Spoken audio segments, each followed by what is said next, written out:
오늘 이 시간에는 상가임대차 보호법의 세 가지 부분을 중점적으로 하겠습니다. 자, 세 가지 부분이 가장 중요합니다. 상가임대차 보호법에만 있는 규정 중에 임차인이 임대인에게 제기할 수 있는 첫 계약을 포함해서 10년 이내 계약 갱신 요구권이 있습니다. 계약 갱신 요구권과 또 임차인이 새로운 임차인하고 계약하면서 받을 수 있는 권리금이 있습니다. 이 권리금을 임대인이 방해나 거절할 수 없는 조항이 있습니다. 그리고 마지막 세 번째, 환산보증금 제도라고 있어서 상가임대차 보호법에만 있는 제도로 환산보증금이 9억 원을 초과할 때는 서울 지역에서는 상가임대차 보호법 전체를 다 적용하지 않는다. 임차인으로서 상가임대차 보호법을 다 권리를 행사할 수는 없다. 환산보증금 얼마 초과한 임차인? 9억을 초과한 임차인. 환산보증금 초과 규정과 권리금 보호 규정과 계약 갱신 요구권을 하도록 하겠습니다.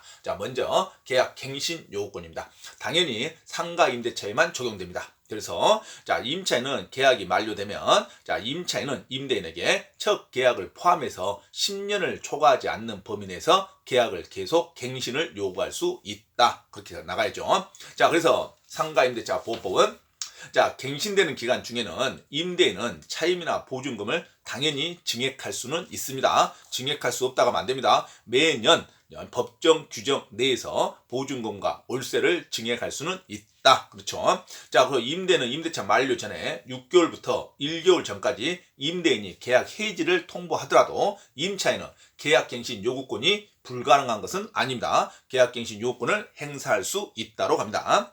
임대인의 동의를 받은 전차인은 임차인을 대위해서 임대인에게 직접 계약갱신 요구권을 행사할 수 있습니다. 어차피 임대인의 동의를 받은 전차인이기 때문에 임차인을 대위해서 해야 됩니다. 임차인이 계약갱신이 인정이 돼야 전차인도 계약갱신을 인정이 될 수 있죠. 그래서 임차인을 대위하여 임대인에게 계약갱신 요구권을 행사할 수 있다로 가야 됩니다. 민법에서는 대위한다 하면은 항상 있다로 가야 됩니다. 모든 권한은 대위에서는 행사할 수 있습니다.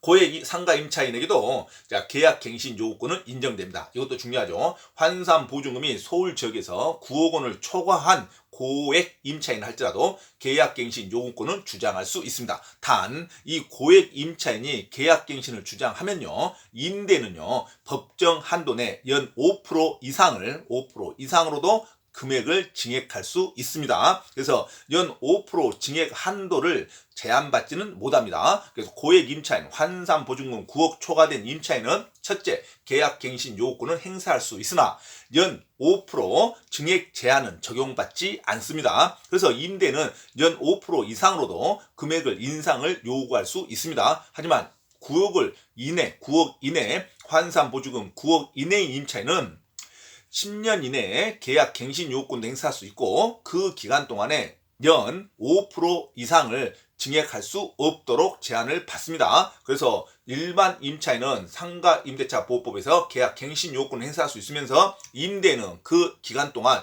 연 5%를 초과해서 증액할 수는 없습니다. 하지만 환산보증금 초과된 고액 임차인은 연 5% 규정을 적용받지 못합니다. 단순히 계약갱신 요구권만 행사할 수 있다는 거 놓치면 안 됩니다. 환산보증금 9억 원 초과된 임차인을 반드시 잡으셔야 됩니다.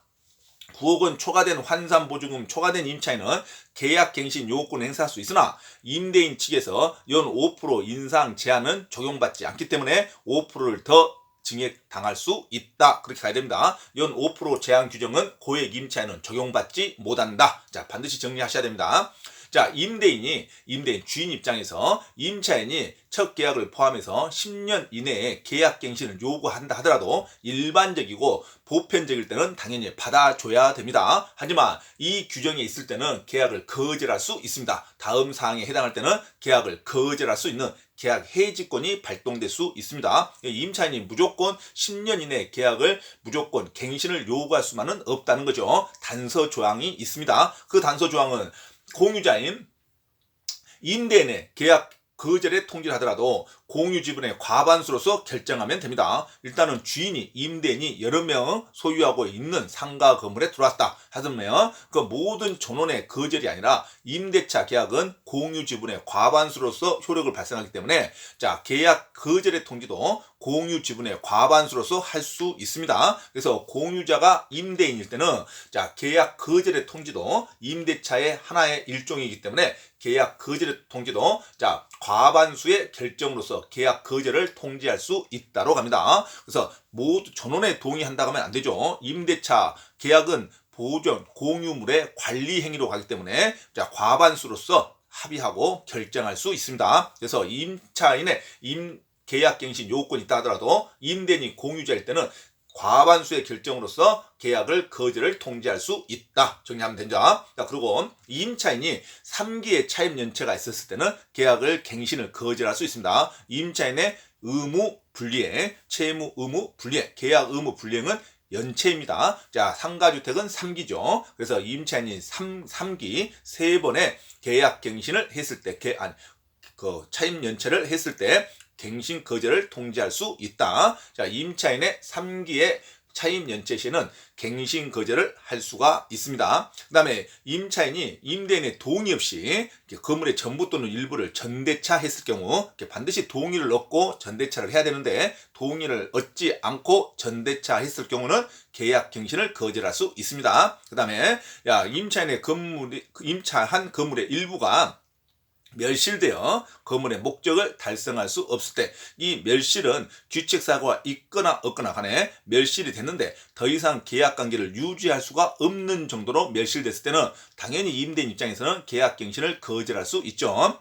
자, 건물의 대부분을 철거하기 위해서 건물의 점유 회복이 필요한 경우 자, 임대인이 이 조항을 많이 쓰죠. 현실에서도 노후된 건물의 하나입니다. 그리고 안전진단 결과서를 반드시 분쟁이 있을 때는 그것을 심사의 기준으로 삼습니다. 그래서 안전진단 결과가 있다고 전제하고 그리고 노후화됐다는 것이 객관적으로 입증됐다고 전제했을 때는 그 대부분을 철거하기 위해서 점유 회복을 요구할 때는 계약 갱신을 거절할 수 있습니다. 건물을 철거하기 위해서도 계약 갱신을 거절할 수 있다는 것. 자, 그다음에 임차인이 전부 또는 일부를 고의 또는 중대한 과실로 파손한 경우 고의 또는 중대한 과실로 파손한 경우는 계약갱신을 거절할 수 있습니다. 이게 시험에 잘 나오죠. 중대한 과실, 당연히 임차인의 고의로 파손한 경우는 계약갱신을 거절할 수 있는데 중대한 과실로도 파손할 때도 계약을 갱신을 거절할 수 있습니다. 이때 중대한 과실이 중요하지 경과실로 파손할 때는 계약 갱신을 거절하면 안 됩니다. 그래서 반드시 임차인의 고의 또는 중대한 과실로 건물의 전부 일부를 파손시켰을 때는 계약 갱신을 거절할 수 있다. 여기서 과실은 중대한 과실만 하나입니다. 경과실로 인한 파손은 갱신을 거절할 수 없습니다. 자, 그리고 합의하에 임대인이 임차인에게 상당한 보상을 제공한 경우는 계약을 갱신을 거절할 수 있겠죠. 자, 임차인의 의무를 현저히 위반하거나 임대차 존속이 어려운 현저한 사유가 있다는 객관적 사정이 있을 때는 당연히 계약 갱신을 거절할 수 있습니다. 반드시 임차인의 경과실로 인한 파손은 임대인의 계약갱신 거절 사유가 될 수 없습니다. 경과실이 아니라 중대한 과실로 파손시켰을 때 고의는 당연하고 임차인의 고의와 경과실로 인한 파손 행위는 계약갱신을 거절할 수 없습니다. 다음 중 계약갱신을 거절할 수 없는 경우 하면은 자, 이 경우 외에는 다 계약갱신을 거절할 수 없습니다. 다음에 해당하는 사항은 계약갱신을 임대인 층에서 거절할 수 있어요. 가장 대표적인 게 3기의 차입 연체, 그 다음에 임대인의 동의 없이 전대차한 경우, 그 다음에 일부가 멸실되어 더 이상 계약을 존속시킬 수 없는 경우, 그 다음에 목적물의 점유 회복을 위해서 건물을 철거할 수밖에 없는 불량된 건물인 경우, 건물을 철거하기 위한 점유 회복이 필요한 경우, 그 다음에 임차인이 고의 또는 중대한 과실로 파손시킨 경우, 그 다음에 현저한 사유가 객관적으로 도래된 경우, 유지시킬 수 없는 현저한 사유가 객관적으로 도래된 경우, 이럴 때만 계약 갱신을 거절할 수 있습니다. 그래서 반드시 시험에 객관식에 잘 나올 수 있는 항목은 중대한 파손을 잡으셔야 됩니다. 임차인의 경미한 중대한 과실이 아니라 경미한 경과실로 인한 파손행위는 계약갱신 거절 사유가 되지 못합니다. 자, 계약갱신은 개척 계약을 포함해서 10년을 초과할 수 없습니다. 10년 이하까지 계약갱신을 요구할 수 있다. 계약갱신을 요구하더라도 임대인 입장에서는 보증금과 월세를 법정 한도 내에서 증액할 수는 있습니다. 그러면 법정 한도에서 보증금과 월세는 연 몇 프로 이내로 제한되냐면 연 5% 이내로 제한받고 있습니다. 그래서 임대인은 연 5% 이내로 계속 연차적으로 보증금과 월세를 증액할 수는 있습니다. 연 5%를 초과할 수는 없다고 그럽니다. 하지만 고액 임차인 환산 보증금이 9억 원을 초과한 임차인은 계약갱신 요구권은 주장할 수 있으나 연 5% 제한 규정은 적용받지 못합니다. 그래서 9억 원이 넘는 임대차 관계에서는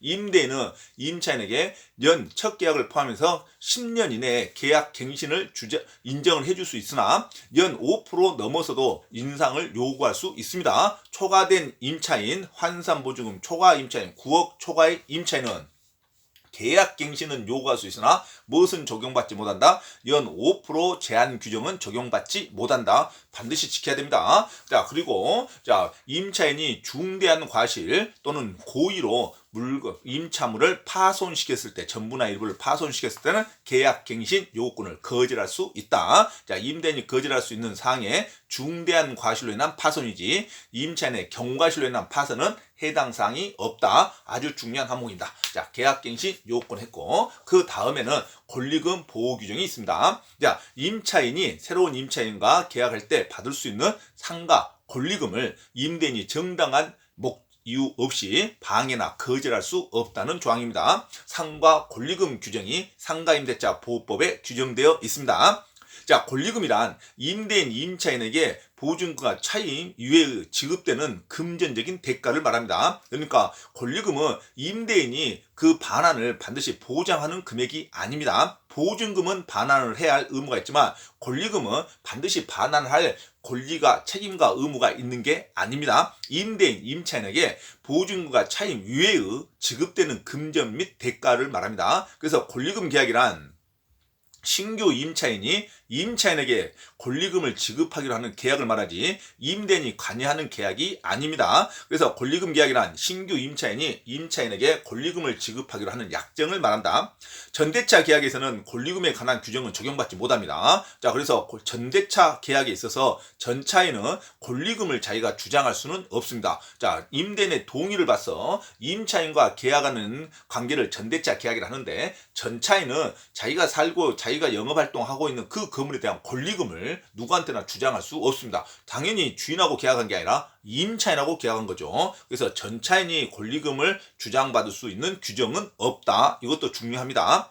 자, 계약이 종료된 경우 임차인은 임대인에게 권리금 반환을 청구할 수는 없습니다. 이거 임대인이 보장해야 할 성질의 금액이 아니죠. 임대인이 책임져야 할 성질의 금액이 아닙니다. 권리금은. 그래서 계약이 종료했다고 해서 임차인은 임대인에게 권리금의 반환을 청구할 수 없습니다. 표준 권리금 계약서가 있죠. 자, 국토부 장관은 임차인과 신규 임차인이 되려는 자가 권리금 계약을 체결하기 위한 표준 권리금 계약서를 정하여 그 사용을 권장할 수 있습니다. 그래서 표준 권리금 계약서는 누가 권장할 수 있냐면, 누가 관리할 수 있냐면 국토교통부 장관입니다. 국토교통부 장관은 표준 권리금 계약서를 작성하여 권장할 수 있다.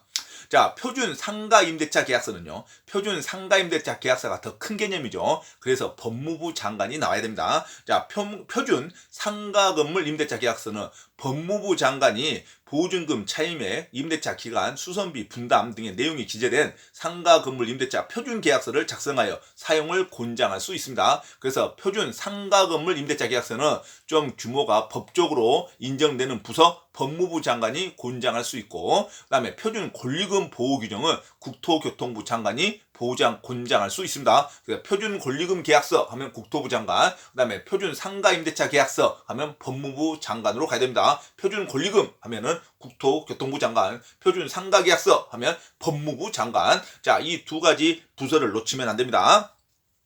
권리금 회수 보호 규정 있죠? 자, 권리금 회수 보호 규정은 상가 건물이 만약에 국유재산일 때는요, 권리금에 관한 규정을 적용받지 않습니다. 그래서 권리금에 관한 규정을 적용받지 않는 경우가 두 개가 나옵니다. 전차인의 경우, 전대차 계약에서 전차인의 경우, 그 다음에 건물의 주체가 국가, 지자체인 경우는 권리금 보호를 적용받지 못합니다. 그 다음에 환산 보증금 초과 임차인, 이것도 권리금 회수, 이 사람도 권리금 보호 규정은 적용받습니다. 그래서 환산 보증금 초과된 9억 초과된 임차인은 권리금을 보호받을 수는 있습니다. 그러나 또 계약갱신 요구권도 주장할 수 있습니다. 그러나 계약갱신 요구권에 5% 제한 규정만 적용받지 못한다. 자, 정리해야 됩니다. 자, 환산 보증금이 초과된 9억 초과된 상가임대차인은 자, 권리금을 보호받을 수는 있습니다. 그리고 계약갱신 요구권도 행사할 수는 있습니다. 단 5%의 금액 제한 규정은 적용받지 않는다. 자, 환산 보증금에 대한 문제가 자주 나옵니다. 중개사 시험에.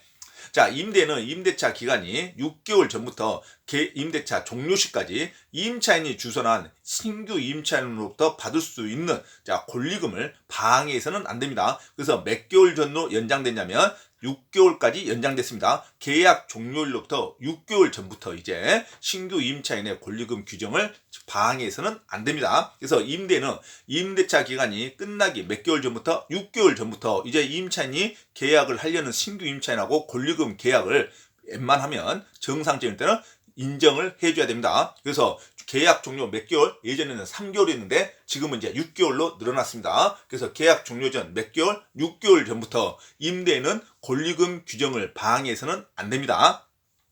임차인은 임대인에게 자신이 알고 있는 정보를 또 제공을 해줘야 되겠죠. 신규 임차인에게. 자, 그래서 또 임차인은 또 임대인에게도 신규 임차인에 관한 정보를 주인에게도 알려줘야 됩니다. 그래서 임대인은 계약 종료 6개월 전부터 임차인이 신규 임차인에게 받을 수 있는 권리금에 대한 계약 약정을 방해해서는 안 된다. 기간 종료 전 몇 개월? 6개월 놓치면 안 됩니다. 기간 종료 전 6개월 전부터 방해해서는 안 된다.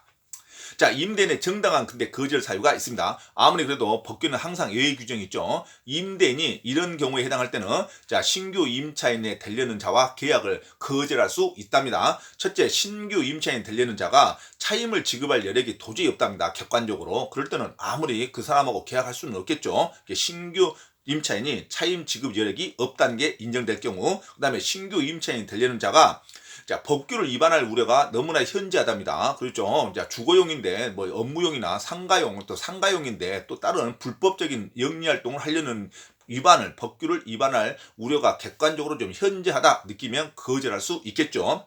그 다음에 임대차 목적물의 상가 건물을 1년 6개월 기간 동안 비어있는 상태로 방치 영리활동을 하지 않을 때는 자, 신규 임차인과 계약을 거절할 수 있죠. 이것은 임대인이 자, 계약 종료 후에 1년 6개월 이상을 자, 영리 목적으로 하지 않고 공실로 비워두려고 계획했을 때는 신규 임차인과 계약을 거절할 수 있답니다. 이 규정도 잘 나오죠. 자, 임차인이 신규 임차인과 계약한 권리금 보호 규정을 거절할 수 있는 객관적인 이유로 1년 6개월간 영리 활동을 하지 않을 목적일 때는 거절할 수 있습니다. 기간이 몇 개월? 1년 6개월간 영리 목적을 하지 않을 때는 거절할 수 있다는 겁니다.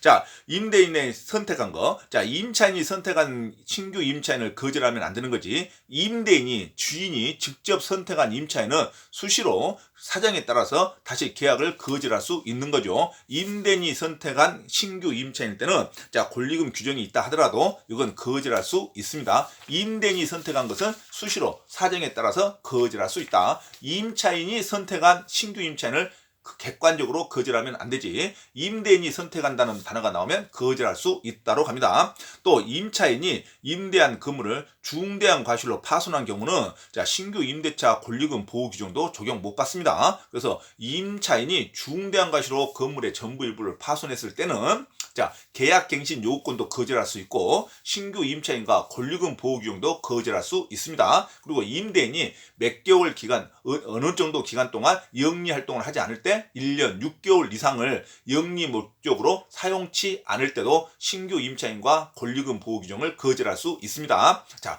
그리고 새로운 임차인이 차임을 낼 수 없다든가 법규를 위반할 염려가 현재할 때는 계약을 당연히 거절할 수 있겠죠. 그래서 몇 개월간, 몇 년간, 1년 6개월간 놓치면 안 됩니다. 1년 6개월간 영리 활동을 하지 않을 때 권리금 그것을 거절할 수 있다. 그리고 임대인이 직접 선택한 신규 임차인은 사정에 따라서 언제나 거절할 수 있다. 자, 권리금 보호 규정이 있습니다.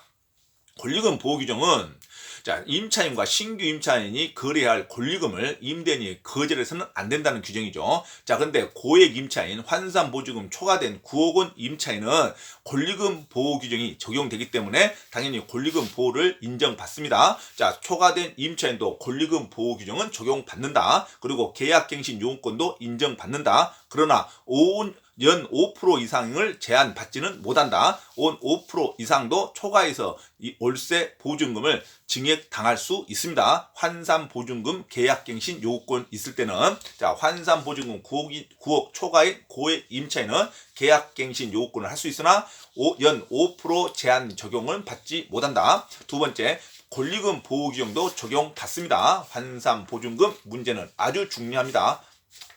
자, 그 다음에 권리금 방해로 인해서 손해배상이 이제 청구될 수 있는 경우는 어떻습니까? 이것도 시험에 잘 나오죠. 자, 권리금 방해를 임대인이 하면 안 되는데 권리금 방해를 했답니다. 그러면 임차인은 임대인에게 권리금 방해로 인한 손해배상 청구권을 행사할 수 있어요. 자, 손해배상의 범위는요, 시험에 잘 나오죠. 임차인이 임대인에게 손해배상 권리금 보호 약정을 위반해서 신규 임차인과 계약이 파기가 됐다 이거죠. 자, 그래서 신규 임차인과 계약을 못해서 권리금이 손실이 봤을 때는 임대인에게 손해배상을 청구할 수 있는데 어떤 금액까지 청구할 수 있냐면 신규 임차인이 지급할 권리금이 있겠죠. 신규 임차인이 지급할 권리금과 자기가 지급했던 권리금이 있었겠죠. 자기가 임차인이 지급했던 권리금과 신규 임차인이 지급할 권리금 중 낮은 금액으로 손해배상을 청구해야 됩니다. 기준점이 낮은 금액이라는 걸 중요합니다. 요 낮은이라는 거 놓치면 안 돼요. 자, 신규 임차인이 지급할 권리금과 기존 임차인이 지급했던 권리금 중 어떤 금액을 손해배상을 청구한다? 낮은 금액으로 손해배상을 청구합니다. 자, 낮은 금액을 손해배상을 청구한다 해야지 높은 금액으로 하면 무조건 틀립니다. 자기가 임차인이 지급했던 권리금과 신규 임차인이 지급할 권리금 중 낮은 금액으로 임대인에게 손해배상을 청구한다. 두 번째, 손해배상을 청구하는 기간이 정해져 있습니다. 손해배상을 청구하려면 권리금 손해로 인한 손해배상을 청구하려면 언제까지 청구해야 되냐면 계약 종료일로부터 3년 이내에 청구해야 됩니다. 자, 임대차가 계약이 종료한 날로부터 3년 이내에 손해배상을 청구해야 됩니다. 어떤 손해배상? 권리금 보호규정 위반으로 인한 권리금 손실로 인한 손해배상입니다. 권리금 손실로 인한 손해배상은 언제까지 청구할 수 있다? 임대차 계약 종료일로부터 3년 이내에 청구합니다. 자, 이거 소멸시효인데 자, 어떻게 시험에 나오냐? 임대차 종료 후 3년 이내에 소멸시효 청구한다고 해야 되는데 자, 권리를 방해받은 날로부터 3년 이내 하면 무조건 틀립니다. 권리를 방해받은 날로부터 3년 이내가 아니라 계약 만료일로부터 3년 이내 청구하는 겁니다. 그래서 임차인은 권리금 보호 규정이 있다. 권리금 보호 규정은 언제까지 청구한다? 계약 종료일로부터 3년 이내 청구한다. 그리고 어떻게 청구한다? 신규 임차인이 받을 권리금, 신규 임차인이 내야 할 권리금과 자신이 냈던 권리금 중 낮은 금액으로 청구한다. 자, 권리금 손해배상 청구는 낮은 금액으로 청구하고 계약 종료일부터 3년 이내 청구한다. 그 다음에 임대인은 정당한 사유가 있으면 권리금 보호 규정을 거절할 수 있습니다. 계약을 거절할 수 있다. 자, 어쩔 때 1년 6개월간 영리 활동을 하지 않을 목적으로 그다음에 신규 임차인이 월세를 낼 능력이 없다든가 그다음에 법규를 위반할 능력이 현재할 때 이럴 때는 거절할 수 있다. 그리고 임대인이 자신이 선택한 임차인은 언제든지 거절할 수 있죠. 그다음 반드시 영리 활동하지 않을 때 1년 6개월간 또 임차인이 중대한 과실로 목적물의 일부 전부를 파손했어도 권리금 보호 규정을 지키지 않아도 됩니다. 자, 이런 정당한 이유가 없을 때는 반드시 신규 임차인과 계약한 권리금 보호를 정당한 이유가 없을 때는 반드시 거절하면 안 됩니다. 자, 고액 임차인, 환산보증금, 서울 지역에는 9억 원이 초과된 임차인을 말하죠.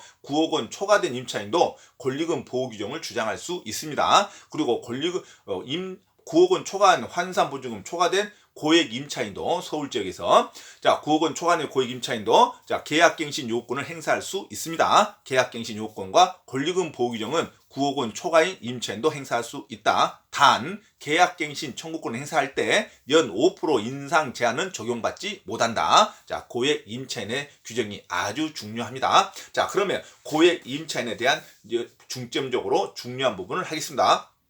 환산보증금 범위와 일반 임차인 범위가 다릅니다. 상가임대차 적용되는 범위가 자 일반 임차인은 모든 상가임대차 보호법이 다 적용되겠죠. 환산보증금이 초과된 고액 임차인은 일정 부분은 적용받지 못합니다. 반드시 구별해야 됩니다. 그러면 환산보증금이라는 것은 보증금에다가 월세 곱하기 100에서 더해준 금액을 말합니다.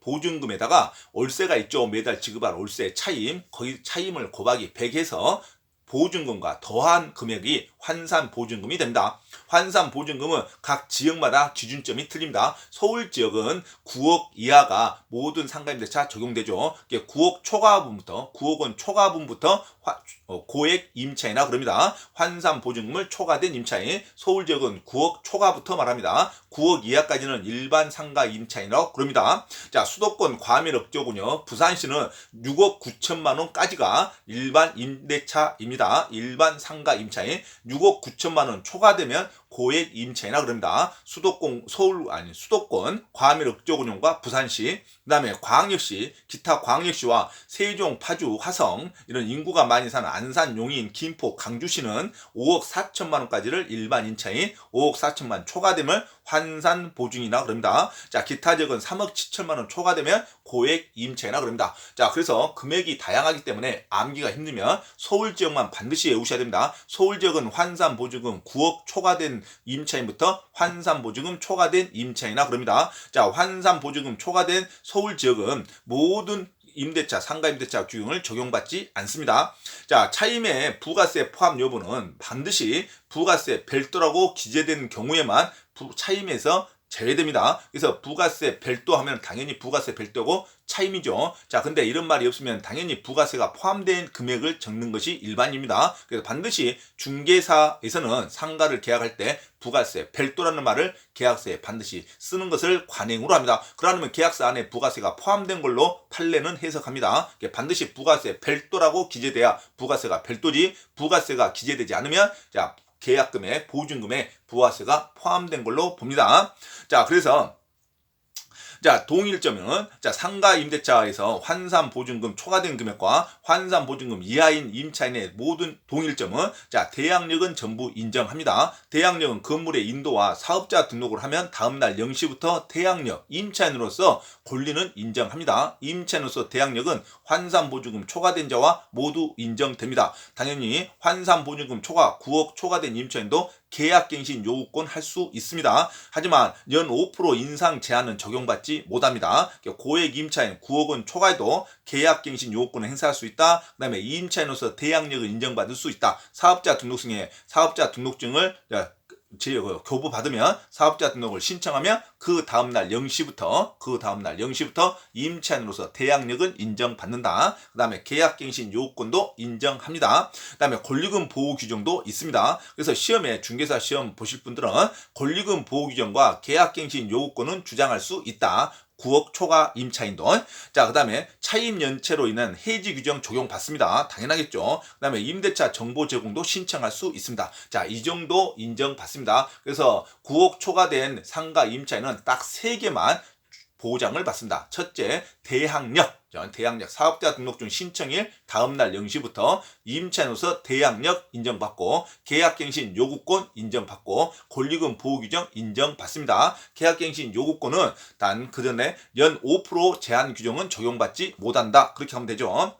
자, 임대인으로서 건물을 양수한 자, 그러면 새로운 집주인이죠. 새로운 상가 주인은 임대인의 주의를 당연히 승계한 것으로 보죠. 자, 임차인의 차임 연체액이 3기에 달하면 상가기 때문에 3기의 연체액이 달하면 임대차 계약이 당연히 해지될 수 있습니다. 최초 임대차 계약을 포함한 계약기간 10년을 초과하지 않는 범위 내에서 계약갱신을 요구할 수 있습니다. 자, 그런데 이제 차이점이죠. 환산보증금 9억 원 초과된 임차인이 자 적용받지 않는 것이 있습니다. 확정일자 적용받지 못합니다. 그래서 9억 초과의 임차인은 사업자 등록증에 확정일자를 요청할 수 없습니다. 확정일자가 안 됩니다. 그래서 우선 변제로 배당받지 못합니다. 환산보증금 9억 초과된 임차인은 우선 변제권이 없습니다. 확정일자가 안 되니까 우선 변제권이 없겠죠. 자, 우선 변제권으로 배당받을 수 없습니다. 그 많은 금액을 우선 변제권으로 순번으로 배당받을 수가 없습니다. 그래서 아주 불리하죠. 자, 그 다음에 최우선 변제권 당연히 적용 안 됩니다. 9억이 초과됐는데 어떻게 소액 임차인이나 하겠습니까? 그래서 서울 지역은 6,500만 원 이하를 2,200만까지 보장해주는 제도가 소액 임차인 제도입니다. 65에 22. 이 소액 임차인 당연히 안 되겠죠. 9억 초과된 임차인이니까 소액 임차인으로서 최우선 변제권 당연히 적용 안 되고 확정일자 못 받습니다. 그래서 우선 변제권 적용받지 못한다. 임차권 등기 명령도 안 됩니다. 그래서 보증금을 반환받지 못하더라도 고액 임차인은 임차권 등기 명령을 신청할 수 없습니다. 시험에 아주 잘 나오죠. 고액 임차인은 임차권 등기 명령 적용받지 못합니다. 그래서 임차권 등기가 안 나옵니다. 임차권 등기 자체도 안 됩니다. 임대인이 동의하면 임차권 등기가 가능한데 일반 임대차는 자 고액 임차인은 임차권 등기 자체가 규정에 없습니다. 안 됩니다. 동의하더라도 임대인이 동의하더라도 그래서 당연히 임차권 등기 명령도 안 된다.